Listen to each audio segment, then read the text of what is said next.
Well, I want to thank you all for your patience this evening and for the honor of allowing me to offer the first toast. It's Charles Pink. It's a great honor to once again be offering the initial toast at the OSS dinner. And I want to offer my congratulations to Director Haspel. Having three daughters myself, I firmly believe the future is female. So.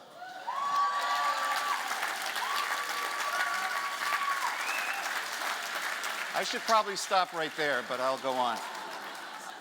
In years past, I've been offered the honor of presenting the so-called Hemingway Martini Toast. We all know the story of Hemingway and his band of OSS brothers and French resistance fighters liberating the Paris Ritz, liberating the Paris bar, I should say, and the wine cellar on August 25th, 1944, as he and his band of brothers marched into the lobby of the Hotel Ritz in Paris. The manager said, "What can we get for you, Monsieur Hemingway?" And he said, "We would like 57 martinis, please." But I'm not telling that story tonight. I'm offering a toast in honor of General William Donovan's exploits in World War I. We all know of his exploits in World War II, the father of the OSS and American intelligence, of course. But Donovan was the only American to receive the nation's four top awards: the Medal of Honor, the Distinguished Service Cross, the Distinguished Service Medal, and the National Security Medal.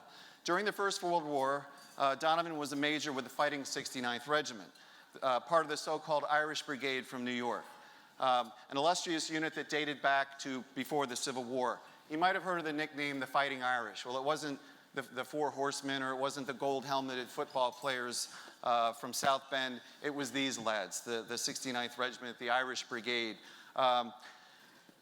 Their motto was and still is, gentle when stroked, fierce when provoked. For over 150 years, yeah, think about that one. For over 150 years, the historic McSorley's Old Ale House in New York has served as the unofficial base for the Fighting 69th. And during World War I, they started a tradition of having a going-away meal for all the boys being sent over there. They had a turkey and ale dinner, and they would take the wishbones and hang them up on the lamp railings. And when the men returned home from World War I, those who survived would take down their wishbones and drink long into the night to celebrate that they'd made it through. Of course, a number of the brave lads didn't make it home, and those wishbones are still hanging there collecting dust. And one wonders if Donovan had hung a wishbone there himself. But it was 100 years ago, this past July, 1918, Donovan led his troops against a heavily fortified position at Hill 152, part of the Second Battle of the Marne. He was wounded several times, but refused to leave his men, and the brigade was suffering heavy casualties. Nevertheless, they persisted. You see what I did there?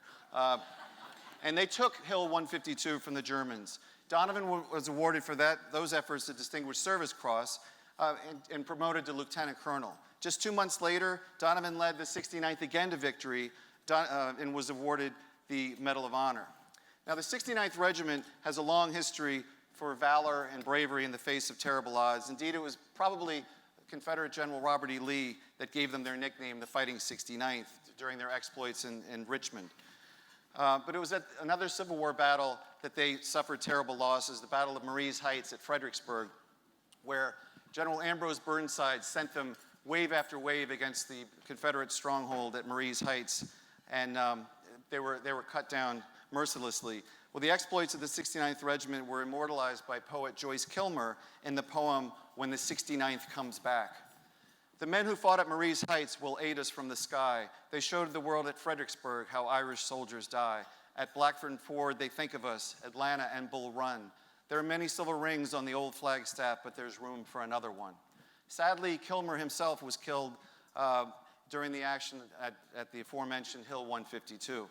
On a happier note, and yes, we're getting closer to the time when we drink, during the Civil War, the Fighting 69th was led by an Irishman named General Thomas Marr. He was sort of the Irish equivalent, the 19th century Irish equivalent of the Dos Equis most interesting man in the world. He was an Irish revolutionary. He was captured by the British, tried for sedition, and was sentenced to death by hanging. But they commuted the sentence to life imprisonment in that penal colony down under called Australia. He escaped from Australia, made his way to the U.S., came to New York, and was one of the organizers of the Fighting 69th and the Irish Brigade. After the war, he served as the governor of Montana, of all things. And you know the Irish tricolor flag, he brought that to Ireland after a visit in 1848 to France. You have the orange and the green symbolizing the Protestants and the Catholics, with the white representing the peace between the two. As Hemingway would say, isn't it pretty to think so?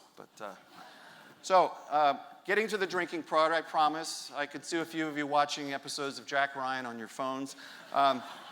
According to legend, during the Fredericksburg campaign, General Marr asked one of his aides to go fetch him some Irish whiskey and some Vichy mineral water. He wanted to have a drink. Well, the aide came back with some Irish whiskey, but he couldn't find any mineral water, so instead he offered champagne, which I think is a step up. Let me show you how you make the Irish 69th Regiment cocktail.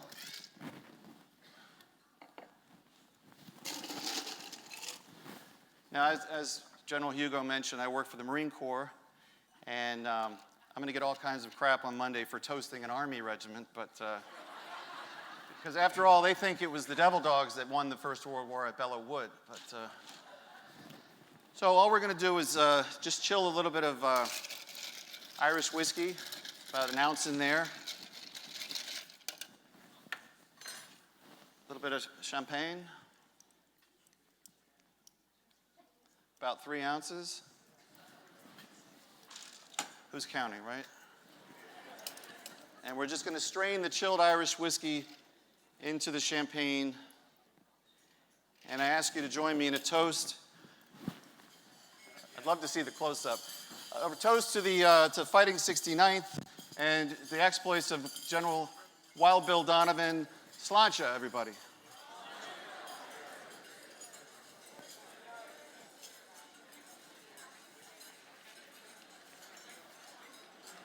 Cheers. Thank you.